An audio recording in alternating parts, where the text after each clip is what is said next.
Hi friend, मैं JP Arya आप सभी के बीच कोरोना वायरस महामारी को देखते हुए आप सभी के बीच मैथमेटिक्स के लिए कंसेप्ट क्लास लेकर आया हूँ, जिससे आप सभी को किसी भी प्रकाशन का बुक बनाने में सहूलियत होगी, जिसके अंतर्गत आप लोगों को फर्स्ट त्रिकोणमिति चैप्टर लेकर आए हैं।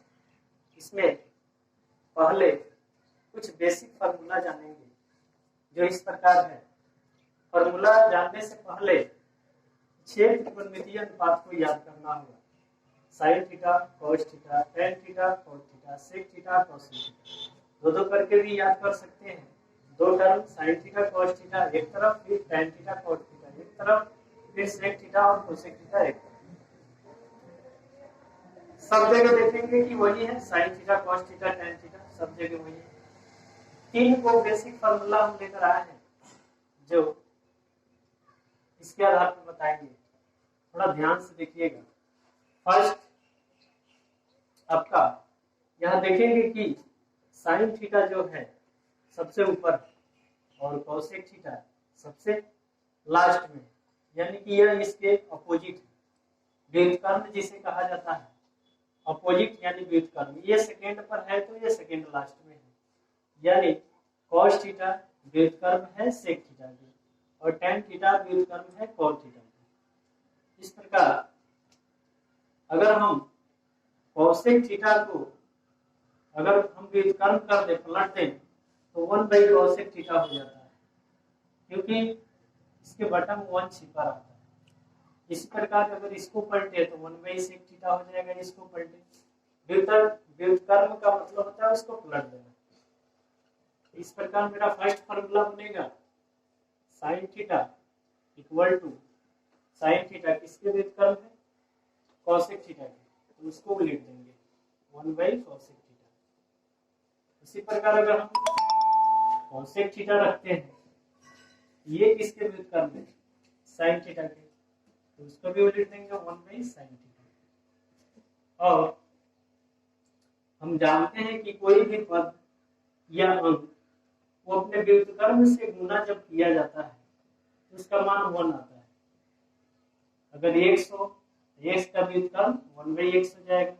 इन दोनों का गुणनफल 1 होता है। इसी प्रकार अगर हम 3/5 ले लें, इसका व्युत्क्रम 5/3 होता है। इन दोनों का गुणनफल क्या होगा? 1 होगा।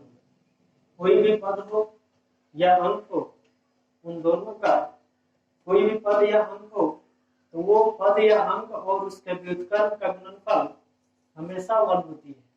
इस प्रकार हमारा 3 नंबर में फॉर्मूला हो जाएगा साइन थीटा इनटू इसका व्युत्क्रम यानी कोसेक थीटा, तो दोनों का गुणनफल क्या होगा? 1 होगा। इसी तरह आगे देखेंगे, कॉस का संबंध सेक के साथ, व्युत्क्रम है, हो जाएगा कॉस थीटा इक्वल टू व्युत्क्रम, यानी वो लिख देंगे 1/सेक थीटा हो जाएगा। यदि हम सेक थीटा को रखें तो 1/कोस थीटा।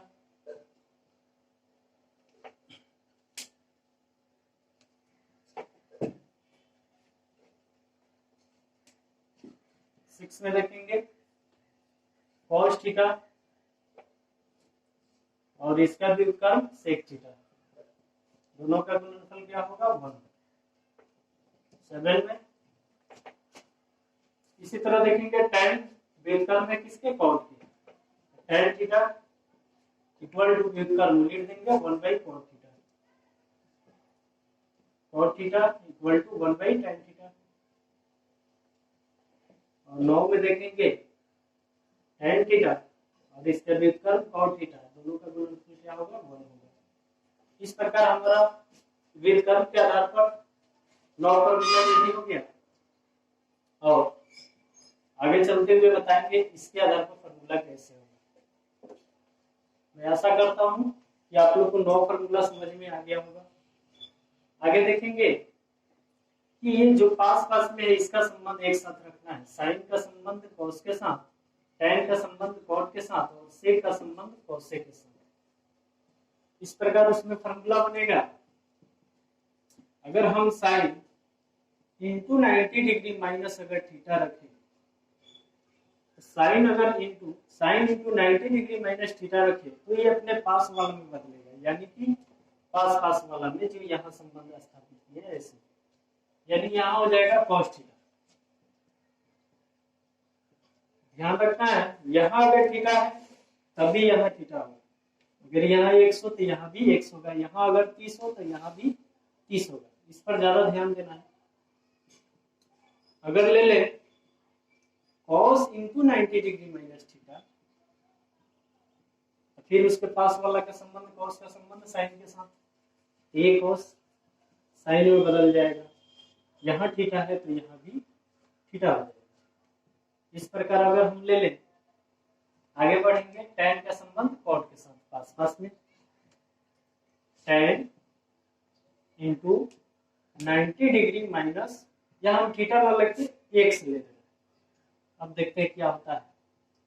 तो tan का संबंध cot के साथ होता है, तो यहाँ पर हो जाएगा cot।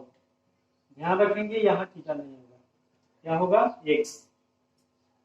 इसी प्रकार cot इंटू 90 डिग्री माइनस, चलिए यहाँ पर हम m ले लेते हैं, क्या हो जाएगा tan m।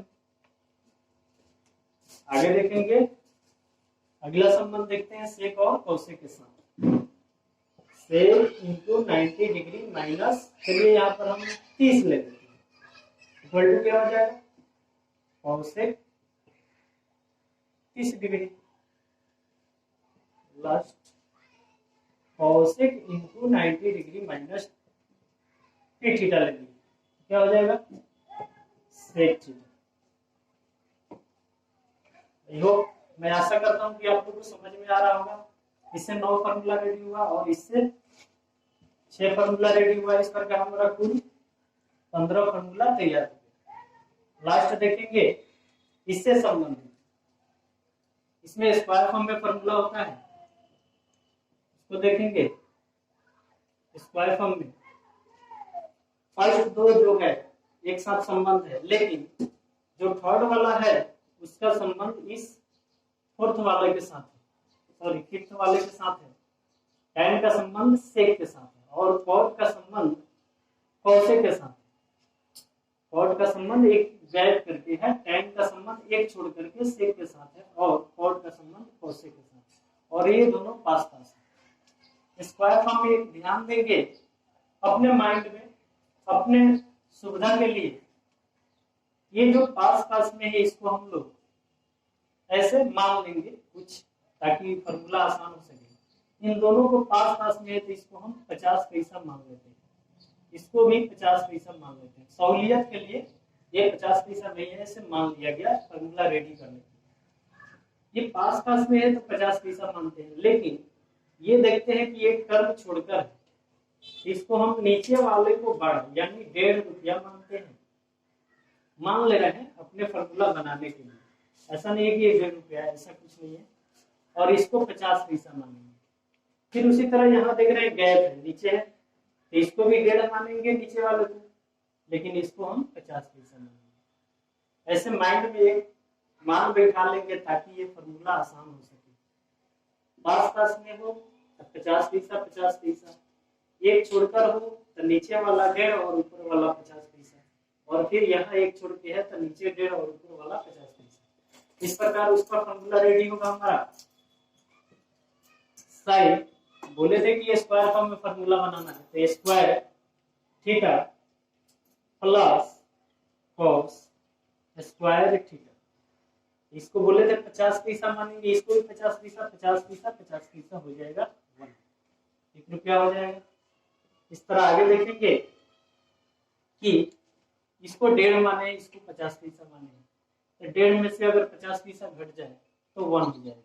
यानी ये लास्ट वाला से नीचे वाला से ऊपर वाला को घटाना है, यानी बड़ा में से छोटा को घटाना है।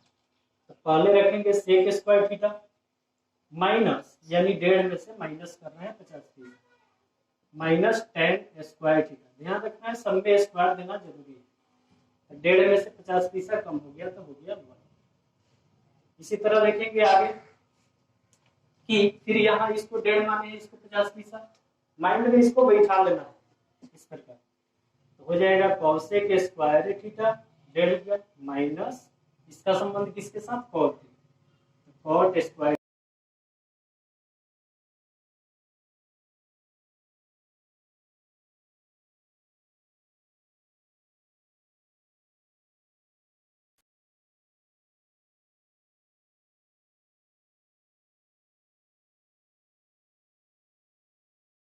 इस प्रकार हमारा 20 फॉर्मूला रेडी हो गया।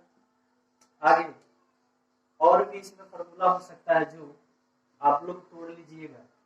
जैसे मान लीजिए एक बात बोले कि कोसेक स्क्वायर थीटा, बोले थे स्क्वायर फॉर्म में जब भी आए तो अगर यहाँ से नीचे है tan से sec का संबंध आए तो 1.5 और 50 पैसा में चलेंगे, मान लिए हैं 1.5 और 50 पैसा, और cot और cosec के साथ अगर चलेंगे तो फिर 1.5 और 50 पैसा, लेकिन ये दोनों पास पास में, इसको 50 पैसा में चलेंगे।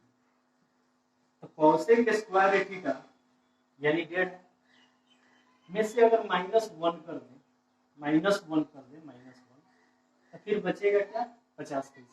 तो इसका संबंध किसके साथ होता है, कॉट के साथ, यानी हो जाएगा कॉट स्क्वायर थीटा। इस तरह और भी फॉर्मूला तोड़ सकते हैं। अगर मैं बोल दूं 1 माइनस साइन स्क्वायर थीटा, यानी कि 1 में से माइनस हो रहा है 50 पैसा, तो इसका संबंध किसके साथ होता है, कॉस के साथ होता है, पास पास में। 1 में से 50 पैसा घटा तो 50 पैसा बचा, यानी कि कॉस स्क्वायर थीटा बचा। जो जिसके साथ संबंध हो वही डालना है। मैं आशा करता हूं कि आप लोगों को सभी फॉर्मूला समझ में आया होगा, और इस सभी फॉर्मूला पे एक बार फिर से ध्यान से देख लीजिए कि फर्स्ट हमारा जो 6 त्रिकोणमितीय अनुपात है इसको देखना है। इसमें हम 3 मॉडल का फॉर्मूला बताए हैं, फर्स्ट व्युत्क्रम के आधार पर, यानी फर्स्ट लास्ट व्युत्क्रम, सेकंड लास्ट व्युत्क्रम, और थर्ड लास्ट व्युत्क्रम, यानी उल्टा के आधार पर। बस इतना होना चाहिए कि लाइन बाय लाइन याद होना चाहिए। सेकंड मैंने बताया पास पास वाला, यानी साइन कॉस के साथ संबंध, tan कॉट के साथ संबंध, सेक कॉसेक के साथ संबंध। थर्ड मैंने बताया स्क्वायर के फॉर्म में, तो 2 को जो फर्स्ट है उसका ये साथ संबंध, और तीसरा का संबंध पांचवे के साथ, और चौथा का संबंध छठे के साथ। ये याद रखना है। स्क्वायर फॉर्म वाला थोड़ा टेढ़ा दिख रहा है, पर एक बार अगर समझ लेंगे तो आसान हो जाएगा। 3 मॉडल का फॉर्मूला रेडी हो गया। मैं आशा करता हूँ कि आप लोगों को समझ में आया होगा। इसके आगे अगले वीडियो में देखेंगे कि इसके आधार पर क्वेश्चन बनाया जाएगा, और इसके आधार पर क्वेश्चन बनाने के बाद उसके बाद जो त्रिभुज से रिलेटेड जो क्वेश्चन आता है उसको उसके बाद वाले वीडियो में होगा। 3 से 4 वीडियो में त्रिकोणमिति समाप्त हो जाएगी। उसके बाद देखेंगे कि क्षेत्रमिति लेकर आएंगे। बुक का जो मेन टॉपिक है, मेन चैप्टर है, उसी को अभी लेकर चल रहे हैं। फर्स्ट त्रिकोणमिति लिए है, इसके बाद हो सकता है ये डिस्टेंस लेंगे, और उसके बाद हम क्षेत्रमिति लेंगे, उसके बाद सांख्यिकी देखा जाएगा, और एक त्रिकोणमिति होने के बाद आप लोग का साइंस का टॉपिक लेकर आएंगे बहुत अच्छे से। ठीक है, धन्यवाद।